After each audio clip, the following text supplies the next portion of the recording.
If you had asked me a week ago whether Caitlin Clark would ever play anywhere outside the WNBA, I would have said absolutely not. Despite the uneven officiating, the cheap shots, and the endless media noise, she has always seemed fiercely loyal. She turned down Unrivaled twice. She said no to the Big Three. And with 8-figure endorsement deals from Nike, Gatorade, and State Farm, she's never needed to chase money. But something new is coming that could change everything. A Saudi-backed global basketball league called Project B. And it's not a rumor. It's real. It's well-funded, and it's targeting the top WNBA players with offers that are almost impossible to ignore. Naturally, that includes Caitlin Clark. Reports are throwing around big numbers, but I think she'll be offered even more because the justification is there, the pattern is there, and the money is definitely there. For the first time in her career, Caitlin might face a real choice. Stay the hero that the WNBA needs, but doesn't deserve, or finally get paid what she's truly worth. To understand how serious this is, let's look at what Project B actually is, who's behind it, and why its arrival could reshape women's basketball forever. Project B is the code name for a new Saudi-financed international basketball league that's been quietly in the works for 2 years. It was founded by Grady Burnett, a former Google and Facebook executive, and Jeff Paranese, co-founder of Skype. These aren't random tech dreamers. They've built a heavyweight investor group that includes people who actually understand elite sports. Among their backers are U.S. Open champion Sloane Stephens, Hall of Fame NFL quarterback Steve Young, tennis legend Novak Djokovic, and former WNBA star Elena Beard, who serves as the league's chief basketball officer. That means she'll directly oversee the athletic and organizational side of the league. They've already promised salaries several multiples higher than anything women athletes have seen before. Burnett's team has reportedly told investors they plan to pay at least 10 times current WNBA salaries. For Caitlin, that number would be even higher. And when you look at the precedent of Saudi sports spending, that claim doesn't sound crazy. Cristiano Ronaldo signed a contract worth roughly $700 million. Neymar got $300 million. The LIV Golf League changed men's golf overnight with its massive signings. Phil Mickelson, $200 million, Jon Rahm, $300 million, and so on. Over the past decade, Saudi Arabia has used sports to expand global influence, and women's basketball is its next target.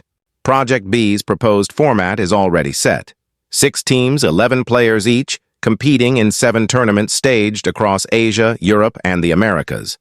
Each event lasts 2 weeks, creating a 14-week season that falls perfectly within the WNBA's off-season. On paper, that means top players could technically compete in both leagues. But in reality, that's unlikely. Few would burn themselves out for 1/10 the salary.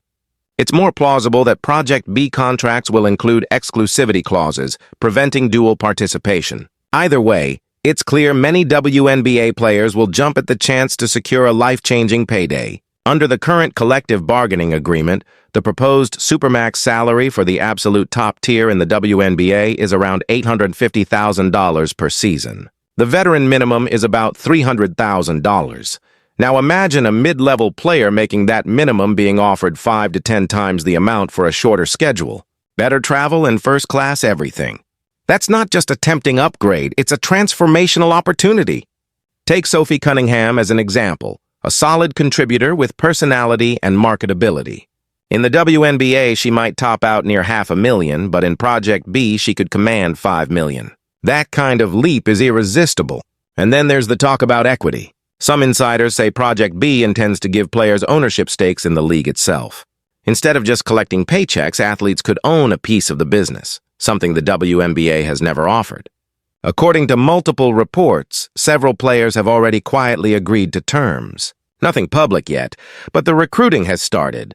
The key recruiter? Candace Parker. Yes, the Candace Parker. She's not only an investor, she's an ambassador, and possibly the league's most powerful advocate. That's dangerous for the WNBA because Candace isn't just a Hall of Famer, she's one of the most respected voices in the game, and lately she's been openly critical of how the WNBA is being run. She's publicly expressed frustration with Commissioner Kathy Engelbert and the league's leadership, accusing them of being disconnected from the players.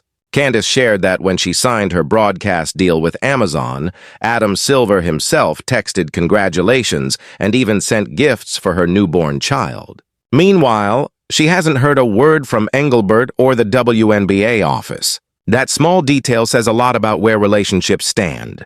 Candace has made it clear the WNBA should be run like a business, not as a playground for egos or internal politics. That philosophy fits perfectly with Project B's approach. The new league aims to grow the women's game internationally, treat players as valuable assets, and make them rich in the process. If Candace is in the recruiting seat, she's already having quiet conversations with top players. Aaliyah Boston, Kelsey Plum, maybe even Caitlin Clark herself, pitching them on the idea of global basketball without the grind and disrespect. When Livy Golf launched, they used Greg Norman, a retired legend who knew exactly how to hit the PGA where it hurt. Project B has Candace Parker, and that's just as strategic. She's respected, influential, and fed up with the old system.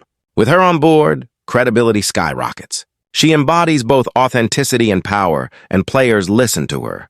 Behind the scenes, she's already shaping how Project B will present itself. Less politics, more profit.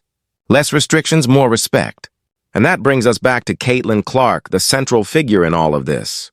Everyone knows Project B will make her a massive offer. The only question is how much and whether she'll take it. Some people think she's too loyal, too brand-aware, or too tied to the WNBA's narrative of progress. But those same people might be ignoring deeper realities. For one, the WNBA's current environment hasn't exactly welcomed Caitlin with open arms. She's been targeted on court, roughed up physically, and criticized off court for the kind of attention she brings. The league could have turned her into its biggest marketing victory in decades, but instead it's allowed resentment to fester among players and fans alike. Meanwhile, Project B is positioning itself as the exact opposite, a space where she would be celebrated, protected, and empowered. Imagine private jets instead of commercial flights, luxury facilities, equal branding power, and a seat at the decision-making table. For Caitlin, that would be an entirely new experience, a chance not just to play, but to shape the direction of women's basketball itself. That's why this moment matters. This isn't just another league. It's potentially the beginning of a global realignment. When the money shifts, the talent follows. It happened with golf. It happened with soccer. And if Project B delivers on its promise, it will happen here too. The dominoes are lined up. All it needs is one superstar to tip them over. And Caitlin Clark is that domino. And that's where Caitlin Clark's real dilemma begins. Because for all her loyalty and her public image of professionalism, there are forces now that even she might not be able to resist. When a league offers not just fame, but freedom and generational wealth, loyalty becomes a complicated word. Let's talk about the 5 main reasons Caitlin might actually say yes to Project B. The first is the format. This isn't a gimmick league. It's not 3-on-3, it's not celebrity tournaments. It's real, full-court basketball. 5-on-5 professional coaching, 11-player rosters, international arenas, real fans, real competition.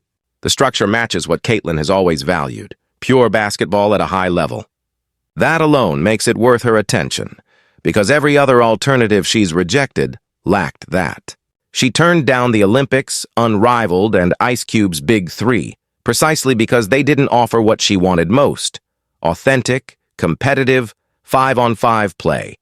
So Project B immediately checks that first box. The second reason is competition level.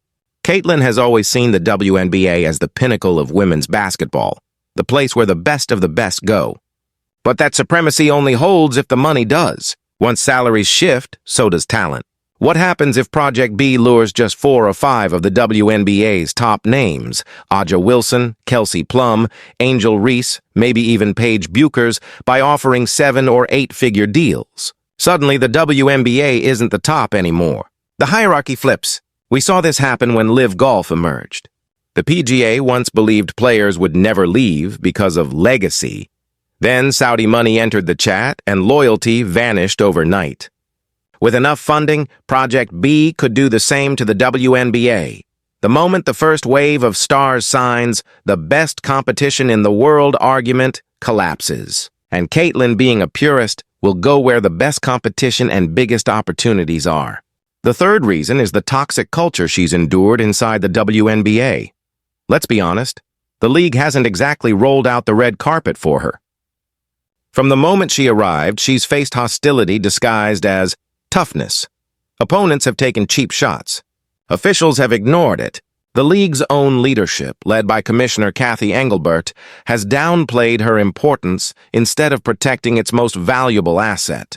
During a recent conversation with players, Engelbert reportedly brushed off officiating complaints by saying, "Only losers blame the refs." And when asked about the pay gap between stars like Caitlyn, Angel, or Paige, who are clearly driving massive revenue, she said they should be grateful for their fame and for the chance to make endorsement money off the court. In her words, players should be on their knees thanking their lucky stars for the media rights deal I got them. That arrogance has cost the WNBA dearly. What should have been a once-in-a-generation marketing gift has turned into one of the biggest missed opportunities in modern sports. Project B, on the other hand, is designed to be the opposite. If Caitlyn signs there, she's not just another player. She's the centerpiece. She'd have direct creative input, first-class travel, global visibility, and genuine respect. It's not just about luxury, it's about control. It's about finally being treated according to her real value. The fourth reason is, of course, money. When Jon Rahm said he'd never leave the PGA and then took $300 million, people realized that everyone has a number. Caitlyn's impact has already been independently valued at nearly $1 billion for the WNBA ecosystem. She brings in half of the league's total viewership. Sponsors sign because of her. Ticket sales double when she's in town. Since she entered, team valuations have more than doubled, creating roughly $2 billion in added equity. She's also the main reason the WNBA landed its new $2 billion media rights deal. So when people speculate about a $20 million or even $50 million offer, they're still lowballing her. If you look at her true value in terms of audience, revenue, and global influence, $200 million isn't unrealistic, and it would still be a smart investment for Project B, because the second she signs, the league becomes a global product worth billions overnight. Sponsors would flood in, broadcast partners would compete for rights, and every young athlete on earth would know her name. That's the scale of her brand power.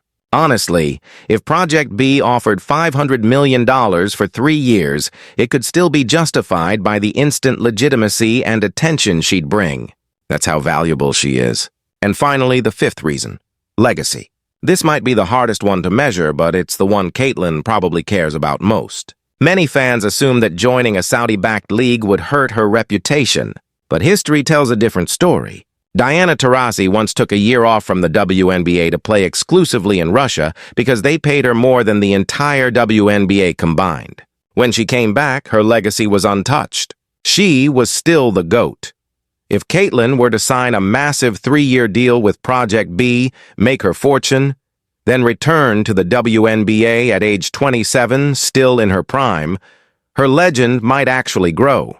She'd be remembered as the player who broke the financial ceiling for women's sports. She'd prove that talent and value matter more than geography. Sure, she might lose a few traditionalist fans, but she'd gain millions of new ones who admire her courage to demand fair value. She would redefine what legacy means for a modern athlete, not just loyalty, but leadership. And even if she never comes back, even if she chooses to spend her career building Project B into a global powerhouse, that too would make her immortal. Because she wouldn't just be remembered as a scorer, she'd be remembered as a pioneer. Of course, none of this is guaranteed. We don't yet know the final numbers, or whether Caitlyn even wants to leave the U.S. She said repeatedly that her dream is to win in the WNBA. But dreams can evolve. If the WNBA continues to alienate fans, if Engelbert's leadership fails to survive the next collective bargaining negotiation, or if the 2026 season faces a delay or a lockout, Project B will be waiting. And once that door opens, it may never close. Players will go where they're valued. Sponsors will follow the spotlight. The market will decide what women's basketball is truly worth. And the truth is, it's worth a lot more than what the WNBA is paying. This is why the stakes feel bigger than just one player. Caitlyn Clark's decision could define the next era of women's sports. If she stays, she'll remain the face of the WNBA and its fight for respect, but she'll also remain trapped in a system that underpays her and underestimates her. If she leaves, she could spark a revolution that forces every league, every commissioner, and every sponsor to finally confront the real value of women athletes. Either way, she wins, but how she wins will determine who follows. Think about it. A global, Saudi-financed league offering equity, luxury, and creative control versus a domestic league still struggling with marketing and charter flights. Which one looks like the future? The answer seems obvious. Maybe Caitlyn will take the high road and stay loyal. Maybe she'll decide to build her empire on new ground. But one thing is certain. Once nine-figure offers are on the table, no amount of loyalty can erase the question that follows. What's she really worth, and who will pay it? As the WNBA season ends, the drama doesn't. In fact, it's just beginning. Somewhere in an office in Riyadh, an investor is drafting an offer that could change the face of women's basketball forever. And Caitlin Clark, the most valuable player in the world right now, might soon be faced with the biggest decision of her life.